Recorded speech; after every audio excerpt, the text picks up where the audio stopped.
tema pasado vimos cómo es que la escuela de los jesuitas tuvo un papel importante en fabricar, crear la doctrina. Esta doctrina se llama dispensacionalista futurista. ¿En qué consiste esta doctrina? En decir que las profecías de Daniel, como el cuerno pequeño, aún no habían aparecido. Que esta doctrina es una doctrina desconocida, decían ellos. Así que esta doctrina no se ha cumplido, decían ellos, esta profecía no se cumplió dentro del seno de la iglesia, aunque todas las profecías de Daniel señalan que sí se cumplieron en la iglesia que salió de Roma. Eso es lo que la voz decía en una, la creencia siempre, pero la escuela de jesuitas, ya les expliqué en el video pasado. Los que no vieron el video pasado, les recomiendo verlo para poder continuar, ya que estamos armando una serie de videos relacionados a esto en una manera secuencial, que va a ser muy importante verlo desde la parte 1, te lo sugiero. Ahora, hablábamos del último personaje, este personaje llamado John Nelson, en el siglo XIX, donde él arma todo este esquema y lo penetra dentro de la iglesia. Pero yo quiero hoy hablar de un personaje el cual terminó el trabajo de los jesuitas, cuya intención de el creador de la escuela de los jesuitas fue esta. La intención del que creó el jesuismo, San Ignacio de Loyola, era que la iglesia que había salido de la iglesia católica, que habían salido la iglesia protestante, la iglesia evangélica, ellos agarraran esta doctrina que ellos crearon. La iglesia, los jesuitas no crearon esta doctrina para la iglesia católica, la crearon para destruir a la iglesia evangélica y para limpiar el nombre de ellos, ya que al crear esta doctrina, ellos, los protestantes dirían: uy, Lutero murió por las puras siendo perseguido, Juan Jos, los reformadores, equivocados. El cuerno pequeño no ha venido aún, vendrá en el futuro, ya que eso es la doctrina que señalaba la doctrina futurista, dispensacionalista, el cual crearon los jesuitas y que ahora John Nelson lo estaba metiendo en la iglesia evangélica, que para ese tiempo estaba muy nuevecita. Pero en el siglo XX ocurre un completo caos, porque toda la iglesia que en el siglo XIX no termina aceptando esta doctrina, ni conociéndola muy bien, el siglo XX va a ser el siglo que marca la diferencia. La iglesia del siglo XX terminó aceptando toda, en su totalidad, toda la iglesia evangélica, toda, terminó aceptando esta doctrina en el siglo XX. ¿Qué pasó? Miren, yo tengo aquí en mis manos la Biblia, ¿sí? Aquí dice Biblia Scofield. Voy a ver que ustedes puedan poner allí la Scofield. Voy a hablar un poquito sobre qué tiene que ver con esta Biblia Scofield y quién es Scofield. Voy a mencionarles algo bastante importante con respecto a esta Biblia. Scofield es un personaje que se levanta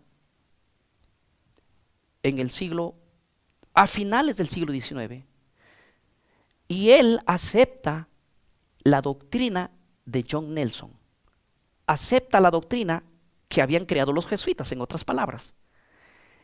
Y él, Scofield,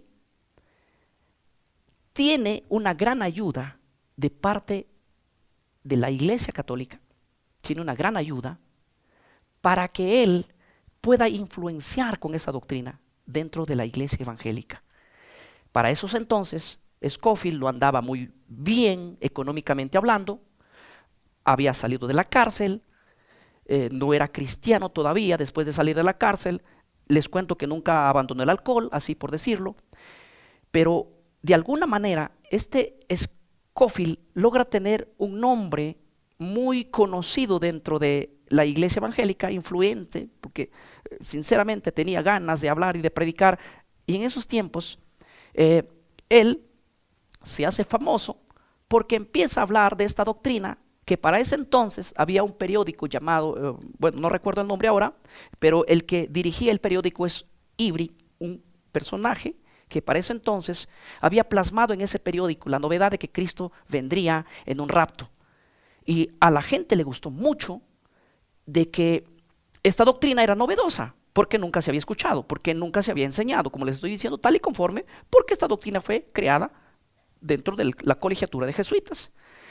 Lo que hace Scofield es tener la oportunidad de ser apoyado por la Iglesia Católica con una intención muy oscura.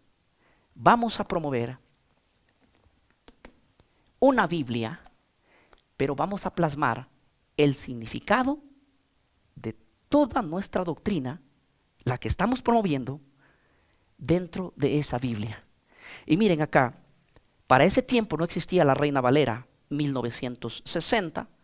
En el año 1909 existía la versión, obviamente, de la Reina Valera, pero 1909. La revisión Reina Valera 1960, que la tengo aquí en mis manos, esta Reina Valera fue revisada en el año 1960. Esta es la Biblia que hoy en día toda la iglesia evangélica tiene.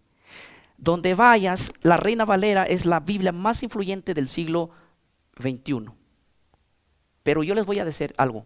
¿Saben cuál es la Biblia más influyente antes de que se revisara la Reina Valera 1960? Era la Reina Valera 1909, pero había una cosa importante.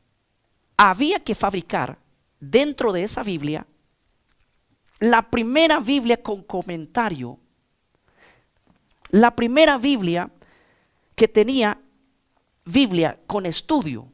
O sea, no solamente una Biblia, sino que al pie de página había que colocar la interpretación de lo que está diciendo, en otras palabras, la Biblia. La intención era buena, que la gente en el siglo XX diga, o sea que ahora hay una Biblia que también al pie de página tiene su interpretación. Qué fácil, es la novedad tremenda. No existía hasta esa época una Biblia comentada, una Biblia con estudio. Así que la primera Biblia con estudio es la versión Scofield. Ustedes van a ver la Biblia, el contenido es de la Reina Valera, de la revisión 1909 y otras, pero el que pone el pensamiento, cuando leas la Biblia Scofield, vas a ver que la Biblia Scofield tiene pensamientos que nacieron en la escuela del jesuismo con el dispensacionalismo o futurismo, afirmando que va a haber un arrebatamiento de la iglesia antes de la segunda venida de Cristo. A esto se le llama el rapto, porque nosotros creemos firmemente en el arrebatamiento de la iglesia que ocurrirá en la segunda venida de Cristo. Pero esta Biblia, en los primeros años de su lanzamiento, se vendió 2 millones de copias. Es la Biblia más usada en el siglo XX en la iglesia evangélica. Por primera vez hizo su aparición en el año 1909, siglo XX. Y por 84 años, la iglesia, su única Biblia era la Biblia con el comentario de Scofield. Scofield, mientras escribía su comentario en esta Biblia que sacaba, vivía con 9 mujeres el hombre. No se le ve muy espiritual. ¿Y de dónde sacó tanto dinero para hacer esa reproducción de Biblia si él había sido aún denunciado por estafas, estuvo en la cárcel, no podía pagar ni siquiera la pensión de alguno de sus hijos? ¿Saben quién aprobó e influenció todas estas Biblias? Hubo por detrás alguien. Ya estás pensando lo mismo que yo, ¿verdad? El detalle era, la intención era lo que dijo Luis de Alcázar: vamos a hacer una contrarreforma y vamos a limpiar el nombre de la iglesia. Ahora, su cometido lo estaban realizando en el siglo XX. Toda la iglesia inocente, la iglesia evangélica, aceptó la versión de la Biblia, pero al pie de página con el comentario de este personaje Scofield. Miren, yo les voy a dar, por así decirlo, algunas pruebas. Miren, voy a pedir que ponchen un poquito aquí, en el capítulo 2 de Segunda de Tesalonicenses, donde termina la Biblia, se ve al pie de página un breve comentario a cada capítulo. Ahora, Yo he señalado algunas partes ahí que hoy lo voy a leer aquí. Miren, es esta. Segunda de Tesalonicenses, el texto que hablamos de la aparición del hombre de pecado. ¿Se acuerdan? Que el texto literalmente dice: nadie les engañe en ninguna manera, porque el Señor no va a venir sin que primero vengan dos cosas. Uno, la apostasía. Dos, la manifestación del hombre de pecado.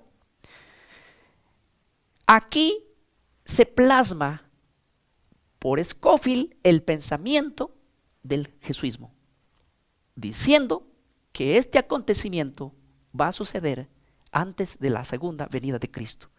Escúcheme bien, iglesia.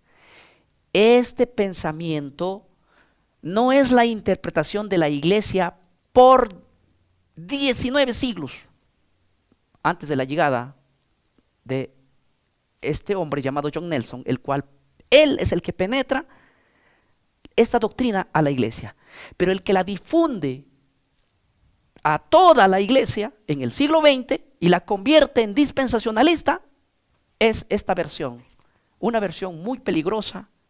Y voy a leer aquí como dice el pensamiento jesuismo. John Nelson, Scofield no fueron los creadores de esta doctrina, fueron los jesuitas. Estos simplemente se encargaron de ser títeres del jesuismo, utilizados por el jesuismo para penetrar dentro de las iglesias. Y déjenme decirles que esa es la intención de los jesuitas. Los jesuitas están infiltrados en todas las principales denominaciones, aún en el presente, y cuya intención es hacer que la iglesia católica no sea la acusada del nombre que lleva bíblicamente el cuerno pequeño. Una vez más aclaro, no los miembros, sino los grandes. Y muchos murieron por decir esto. Y muchos fueron odiados por decir esto, por el propio sistema de la iglesia. Miedo no tenemos a decirlo, porque esto, la verdad, no se puede ocultar. Solamente es cuestión de ir a la investigación y librarnos de ese pensamiento que ha llegado al límite hoy a la iglesia. Miren lo que dice el comentario de Scofield con referente al hombre de pecado. Dice así el comentario: hay varias opiniones en cuanto a la identidad de la influencia que detiene el uso al hombre de pecado, pero evidentemente se trata del Espíritu Santo. ¿Saben lo que está diciendo este personaje? Scofield está plasmando y diciendo: hay varias interpretaciones de quién es el hombre de pecado. No hemos visto su manifestación aún, es lo que él está diciendo. Pero parece que el que lo detiene ahora, su aparición, es el Espíritu Santo. Y él dice: ¿y quién es el que posee el Espíritu Santo? Es la iglesia. Entonces, para que se manifieste el hombre de pecado, hay en el presente alguien que lo está deteniendo. Ese es el pensamiento que tienen estos hombres jesuitas y dicen: cuando la iglesia sea quitada, cuando el Espíritu Santo sea quitada, entonces se manifestará el hombre de pecado. Están ellos ubicando a la aparición del hombre de pecado, pero como hay alguien que lo impide, hay que quitar a ese alguien que le pide, y después que se le quita, entonces se manifestará el hombre de pecado. Eso es lo que plantea la doctrina dispensacionalista, la doctrina jesuita, y que ahora está plasmado en la Biblia del siglo XX, en la que influenció el mundo.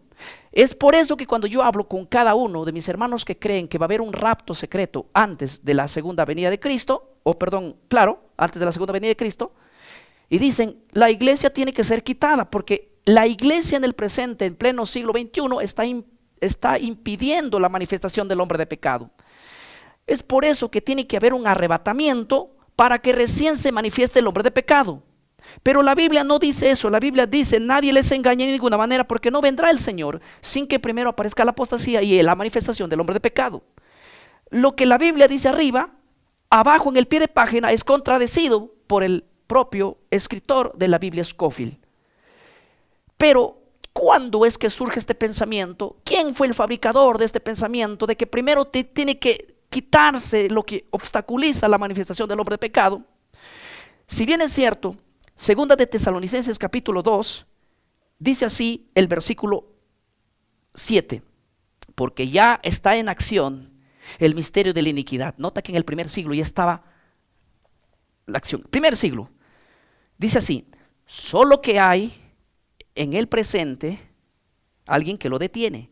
Cuando éste sea quitado de en medio, entonces se manifestará aquel inicuo. ¿Sabe lo que está diciendo Pablo? En el presente, en el siglo I, años 50, en este presente hay alguien que lo está deteniendo, a ese poder, a esa manifestación, a ese gobierno, dice Pablo. Cuando esto sea quitado, entonces se manifestará el hombre de pecado.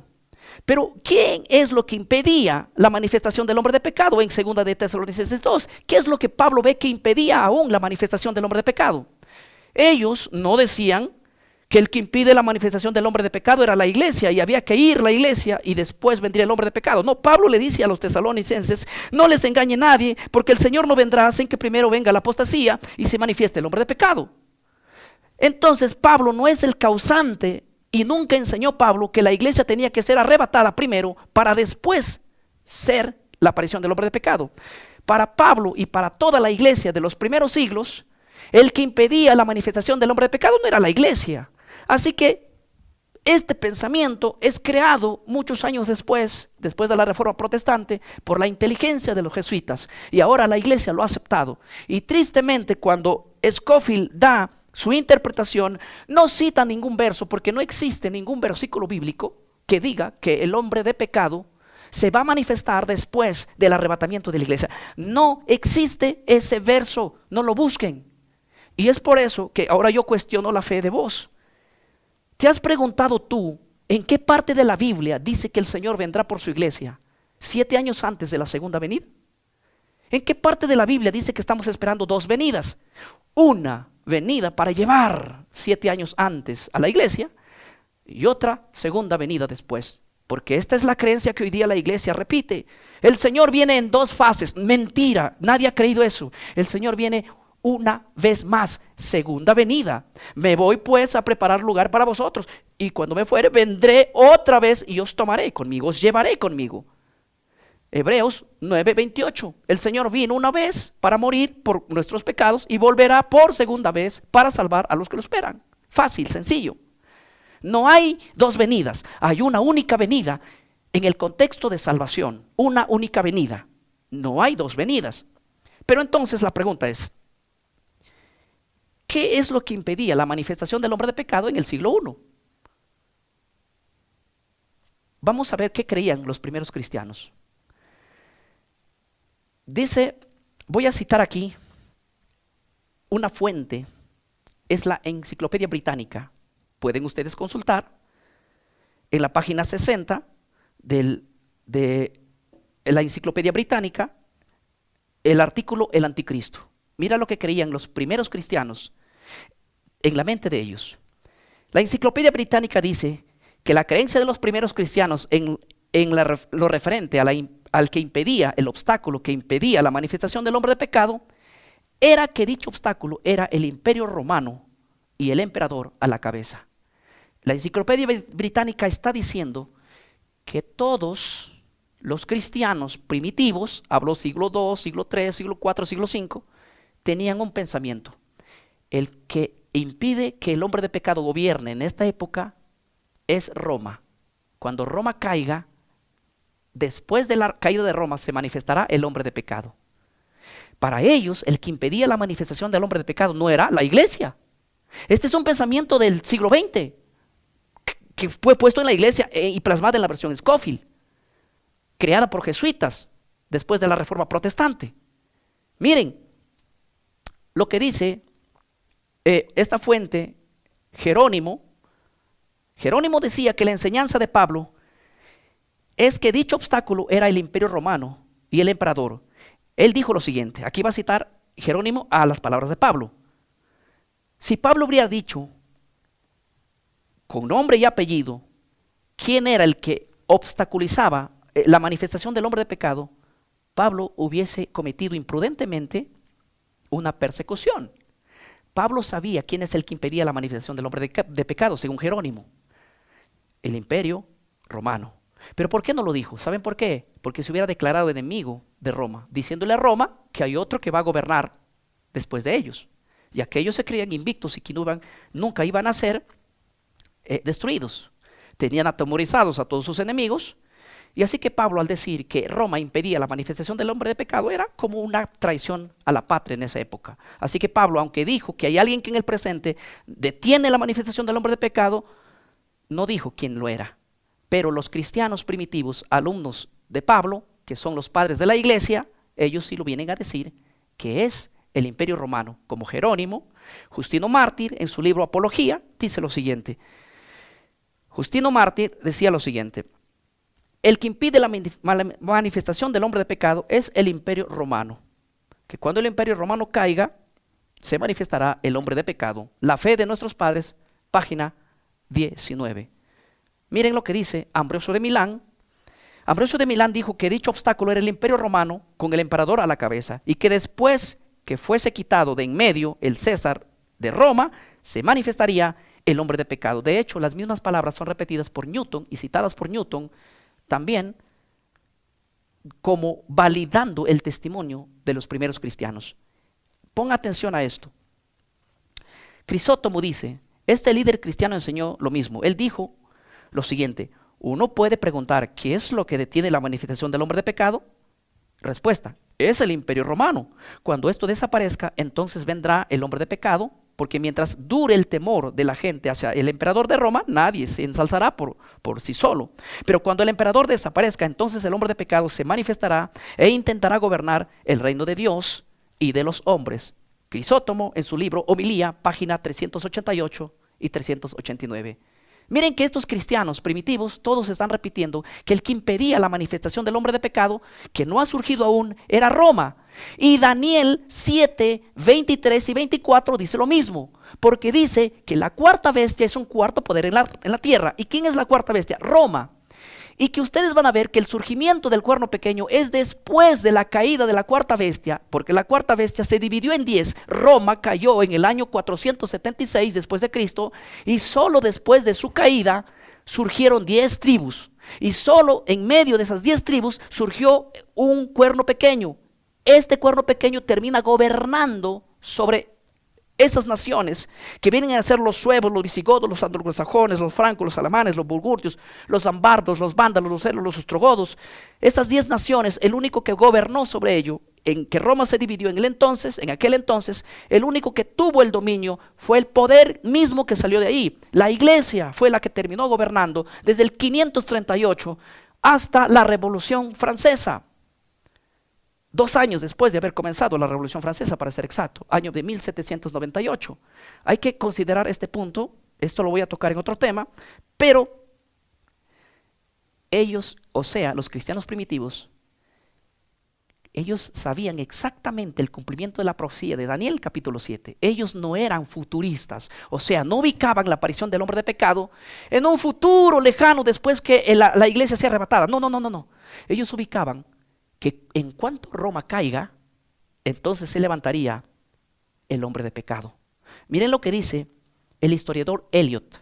Dice lo siguiente: tenemos el testimonio unido de los padres antiguos, desde Ireneo del 130, siglo II, al 200 después del Mesías, el discípulo de Juan Crisóstomo del 347 al 407.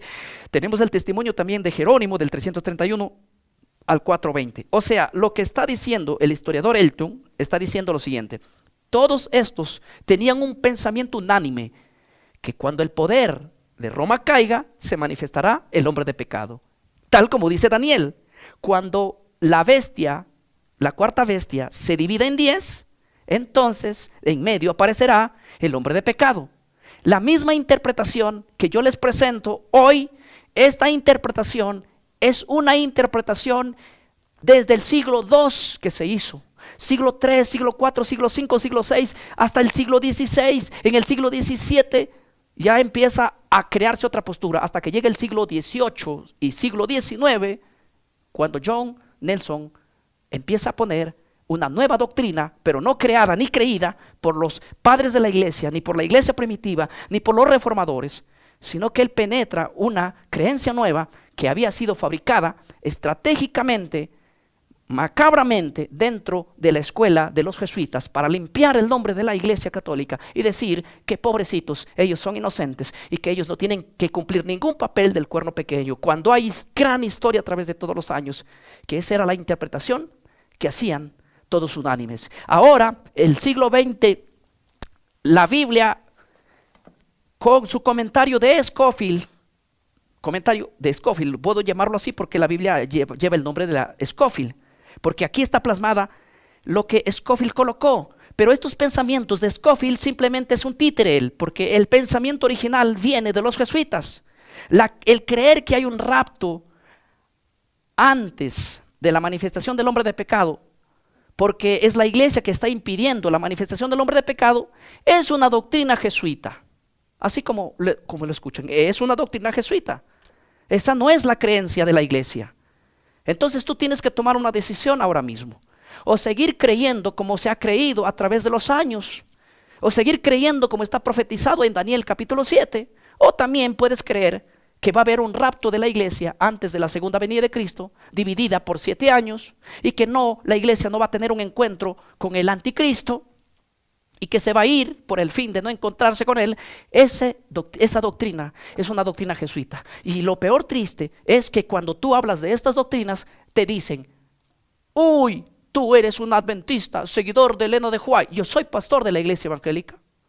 Un pastor evangélico pentecostal nunca cita a Elena de White, pero estoy defendiendo cada una de las doctrinas de acuerdo a la Biblia y de acuerdo a la historia de la iglesia a través de los años. Hago un enfoque. Si esta doctrina fuese una doctrina de la iglesia adventista o de Elena Arnold de White, quiero decir lo siguiente. Entonces, cronológicamente, esta idea que hoy predica la iglesia adventista también, entonces sería una doctrina que surgió a partir del año 1840 en adelante. Porque la iglesia adventista surgió después del año 1844. Que en el año 1844 no estuvo la iglesia adventista, estaba allí un hombre llamado Miller, que él era bautista. La iglesia se organizó en el año 1863, si no mal recuerdo, me pueden corregir. Pero lo que estoy diciendo, sin equivocación, es que la iglesia adventista empieza a predicar igual que predicaban los antiguos hombres, igual que predicaban la reforma protestante, igual que predicaba y enfocaba también los padres de la iglesia. O sea, la iglesia adventista solamente plasma esta doctrina dentro de ella, la predica a viva voz hasta hoy, pero la gente piensa que ella es la creadora de esta doctrina. No.